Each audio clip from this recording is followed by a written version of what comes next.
Ongoing classes are so fun to teach, but they work a little differently than one-time classes or multi-day classes. So today, let's talk about how to schedule ongoing classes as well as when to post messages so your learners can actually see them. Hello everyone, I'm Teacher Natalie from theedtechwizard.com. Here on my channel you will find videos all about teaching online, using technology in your classes, and becoming the best online teacher you can be. If you are interested in Outschool and are wanting to apply, then go ahead and create an account with my referral link down below, and I am happy to coach you through the hiring process and beyond so you can teach successfully on Outschool. If you want to know more about ongoing classes, or what an ongoing class is, or what can I teach with an ongoing class, I do have another video for you to watch. When you schedule an ongoing class, it is just like any other class where you have the freedom to choose how many times a week you want to meet and when you want to meet. So you could have a class that meets one time a week on Monday. So every Monday at this time, you have this ongoing class. You can teach the same class multiple times a day. So say you have a art class, and today you're going to be painting a bird. So I can schedule this ongoing class to meet 3 different times a day. So 3 different classes, 3 different sets of students. And I'm going to draw my birds in this class for this students at 2 o'clock, and then at 3 o'clock I'm going to have this exact same class with a different set of learners, and then again at 5 o'clock I'm going to paint birds with a different set of learners, but I taught one class this day. I could also schedule it so I am teaching this one class throughout the whole week. So if I schedule my class to meet one time a week, it's going to meet once a week on Monday for this set of learners. And then on Tuesday, at a different time, I'm going to have the same class, but it's going to be with a different set of learners. So you can teach an ongoing class several different times during a week, and for that week, you're going to have the same lesson. And then next week, you're going to start your next lesson, and it's going to be the same lesson throughout the week. Now, when you schedule your ongoing classes, it is easy to set your class up for a semester length. But it is up to you on how long or how short you want your ongoing class to be. But it's easy to set up an ongoing class as a semester length. Now keep in mind, ongoing classes do only count as one finished class once that ongoing class has ended.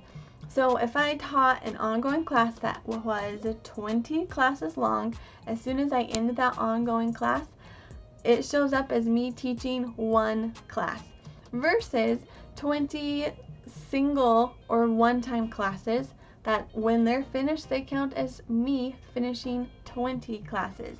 So keep that in mind.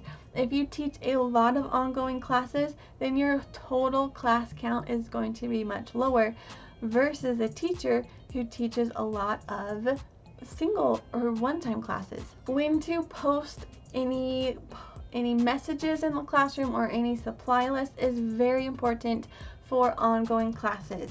So if I have a student who signs up for my ongoing class 2 weeks after the start date, which is fine, but that student cannot see any previous week's messages or posts or classroom materials lists. They cannot see that. They can see messages for that week they are enrolled in. So when you post messages, a good rule of thumb is to post on Monday mornings. This way, when a student enrolls for a class that week, they can see any classroom posts or any materials that they may need for that week of classes. Now, if you have a class Monday morning, it will be important, if you have a materials list especially, to post it Friday after your class, so students who are going to re-enroll then have access to that class list or materials list or post that they should see before Monday class so they can be prepared. If you have a Monday class scheduled, then it would be nice, especially if you have a materials list where you're going to need stuff for class or an important message for that Monday class, to post it Friday after your last class taught, or anytime Friday. That way students who are going to re-enroll for that ongoing class then have access to that supply list or anything they need to know before that Monday class. They have access to it Friday, not instead of Monday right before class. So if that happens, if you have a Monday morning class, then post it Friday, or even a Monday class, post it Friday if you have a materials list or important message that whoever is going to be in your Monday class needs to know. As well as post it Monday, because you might have learners who enroll last minute or enroll late or enroll over the weekend. So that way when they enroll, they have that same message that they can see as well, because you posted it on Monday for learners to look at that week as well. Now when you post class, I love to use the automatic post scheduler tool in the online or in the classroom. Is that its real name? Automatic post scheduler? It should be its official name. So I use this a ton in my classes to schedule out my posts. So I can create my posts for my classes, write them all down, schedule them out, and then they are sent for me. So if you haven't used that, go check it out, how to send or how to schedule a post in the classroom. It is a huge time saver. Now if parents are enrolled in a class but are having a hard time finding a materials list, if you posted one, then an easy thing to do is to just copy and paste that message or that post message that you sent into an email to the parent. That is, I find, much faster than trying to troubleshoot and tell parents where to find it, because maybe they really can't see it because of the time they enrolled. So it's easier just to send that email to parents right then and there. Now when you have an ongoing class all scheduled out, you have their dates scheduled out, it is possible once that class is scheduled out and you have no learners in it yet, you can make changes to the dates, to the times, to the price after that class is scheduled out. Now, and if you have a learner in your class, so I have a private tutoring class, and in that class section, I have changed the dates and the times and the price while the class is still going. I did not stop that class and create a new class. I was able to change the dates and the times and the class price while the class was still going. Now it was a tutoring session, so I only had one student, so it was easy to communicate with the parent and change the time more convenient to what the parent needed. Now for my class, where I changed the time, you have to keep in mind that parents are paid, or parents pay on Sunday for your class. So I taught a class that met 3 times a week. That last class I taught, I then went in and changed it. So it met 2 times a week, and I also changed the price. And if you do that, you have to do it before Sunday. That way they get charged the new price, the actual price, the correct price for now meeting twice a week. Let me show you how to do that. So here in the Outschool portal, under sections where you are going to schedule out your classes, we are going to schedule a few classes, and I'm just going to click Save Meeting Time, and I'm going to keep it for private right now.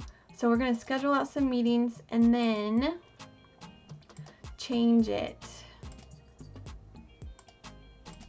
Okay, so I have some meetings scheduled out, and I would click public, and now learners can enroll for this class. But no learners have enrolled yet, so maybe I can't teach this time anymore. I'm going to change this time.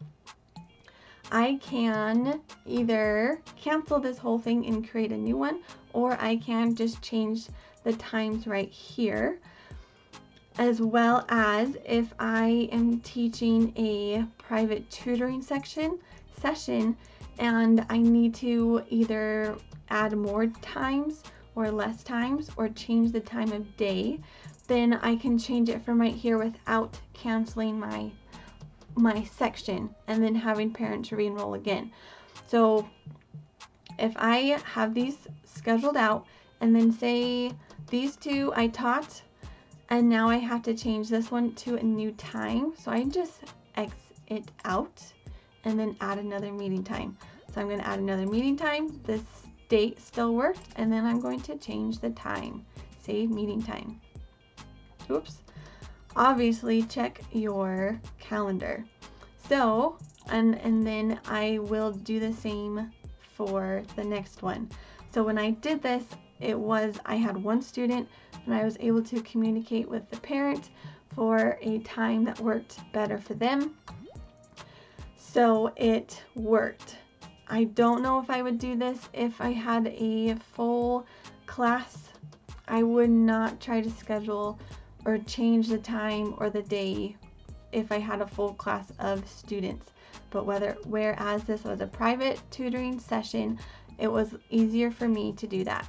Now and then I can change the amount of money down here. If I taught less, I'm going to lower the price.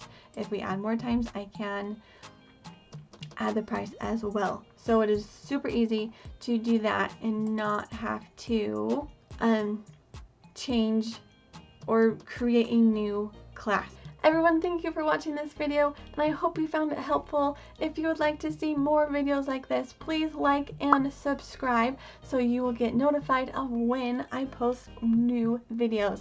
Have a great week.